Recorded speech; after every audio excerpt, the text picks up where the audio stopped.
there, it's Nicole for Lawn Fawn with some holiday vellum layered scene cards.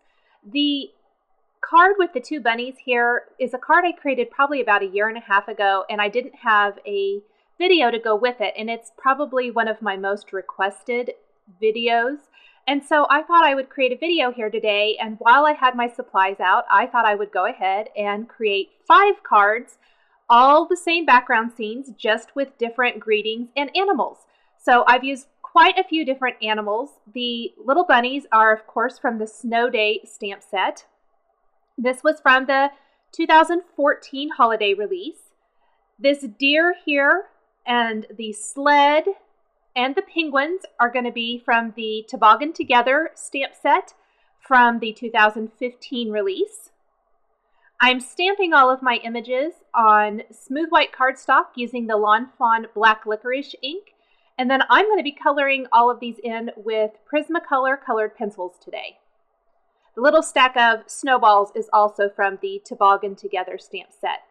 From the Winter Bunny stamp, individual stamp set, it's a little mini stamp set. I'm going to stamp that bunny on a sled. And then finally, I am going to stamp the alpaca from the Winter Alpaca stamp set. I'm going to start coloring in my images here with colored pencils. The numbers of the colored pencils are shown across the bottom of the screen. This is something I haven't done before when using colored pencils. I thought it might make it a little bit easier if you ever wanted to duplicate something that you've seen here, or you're wondering exactly which colors I am using. I have the 150 Prismacolor set, so it's a quite large set. It's one I purchased as a gift to myself here probably about 1 year ago or so, and I absolutely love it. Lots and lots of color choices there, anything you could ever want. I am blending out the colored pencils with some Gamsol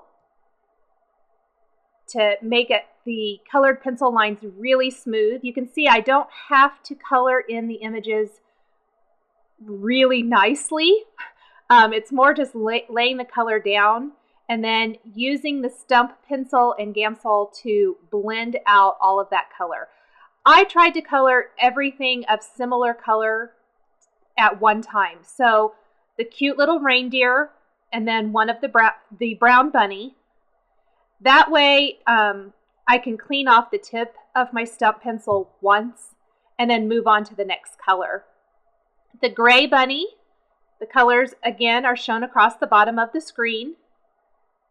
Having to do a little bit more work to get those colors to blend a little nicer. But very quick, very easy coloring. I love colored pencils. I hadn't used them in a while. The original card did showcase colored pencils, and that's what prompted me to use them here today, and made me realize that I missed using them, so I definitely want to pull those out more often. Again, while I have my gray markers out, I'm going to skip over to the bunny in this image and color him. You can see I have been cleaning off the tip of my pencil in any of those open areas on my card, as well as writing down the colored pencil numbers I'm using so that it's was easy for me to add those to the video here today. I'm going to color in both the sleighs at the same time with a couple colors of red and then blend those out.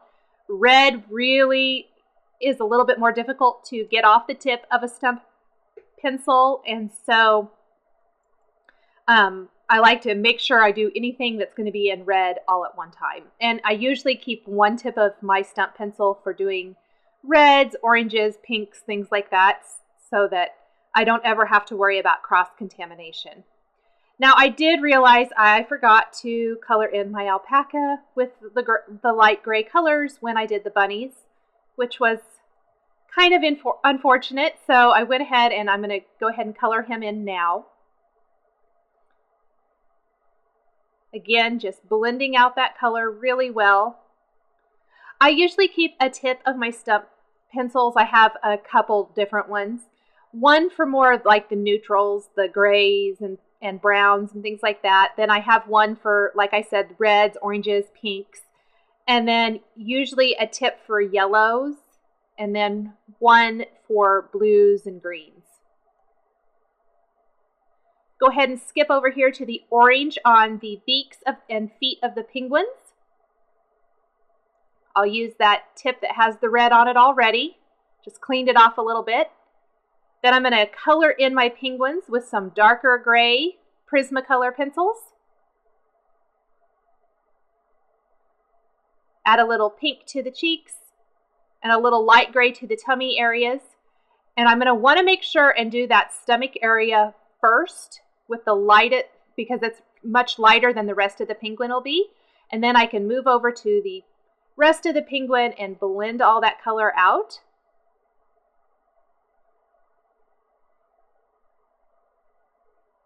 Once I have him blended, I did pull in just a little bit of that dark color into the lighter area for some nice shadowing and shading. And then I am going to take all of the coordinating dyes for all of these images. Oh, I forgot the scarf on the bunny. Couple of shades of green here. Again, same thing. Just going to kind of scribble that color in and then blend it out with the Gamsol and stump pencil. Then, like I was saying, I'm going to take the coordinating dyes for all of these images and tape them in place and run this through my Big Shot die cutting machine. So there are all of those images. I'm going to pop all of these out and make sure and put my dyes away as I go.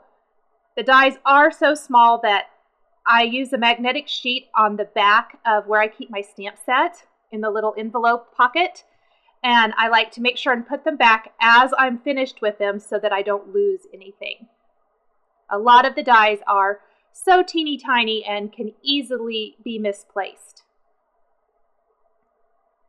Okay, so there are all my critters. I'm going to take a black gel pen now and add detail to the eyes and noses. Just very, very quick, but it really makes the eyes pop, especially when using colored pencils. A little white gel pen to the cheeks on some of the critters as well.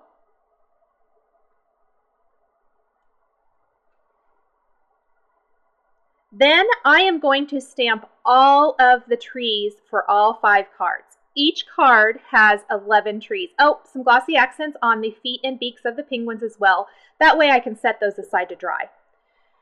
Okay, so back to what I was saying, 11 trees per card. That's a lot. I stamped 55 trees for my cards here today. I'm using the Hero Arts Soft Olive ink and the Simon Says Stamp Olive ink. These are the 2 ink colors I used for my original card design. I liked the way they work together. I just like the color. They're not so bright and, I don't know, fresh looking. They're just a little bit more wintry looking, I guess. They are all dye inks. So as the ink is absorbed into the paper, it is going to kind of flatten out and mute a little bit. So you can see from the ones I just stamped, they're really dark and kind of harsh. But the ones that I stamped previously that have started to dry, you can see how the ink has really flattened out nicely. Now here comes the not very fun part of this whole thing, is all of the die cutting. I am going to need quite a few pieces to create all these cards. I need 10 of these rectangles using a stitched rectangle die from Lawn Fawn. I'm going to go ahead and die cut all of those at one time. Then I'm going to need 5 of the larger sized rectangle from vellum. And I had to die cut all of those trees, all 55. I suggest putting on a good movie, some music, and just die cut, rolling them through. It actually went pretty quickly. It's just kind of a repetitive, time-consuming thing. But with anything, if you're making multiples of a card, I always suggest doing it assembly line style, like you can see I'm doing here. It makes it go much quicker and easier if you have everything die cut and ready to be assembled all at one time. Now, from 5 of those rectangles, I'm going to take these Stitched Hillside Borders dies and place 2 of them per rectangle and die cut them at the same time. This is going to give me the 2 borders for each card. So what it's going to end up being is 5 of these rectangles solid, 5 of those rectangles that have 2 stitched hillside borders from them, and then 5 rectangles from vellum. That's going to build that background scene with the 11 trees. So again, I'm going to show this one more time. I'm going to tape down 2 of the stitched hillside borders in place, run them through my Big Shot die cutting machine at the same time. That way you can get both stitched hillside borders through from one pass of the machine. And you get 2 stitched hillside borders from one rectangle. Now, on each of the vellum rectangles, I'm going to use a powder tool, and I'm going to stamp a greeting using vellum. The greetings all come from the same stamp sets that I used, that I got the images from.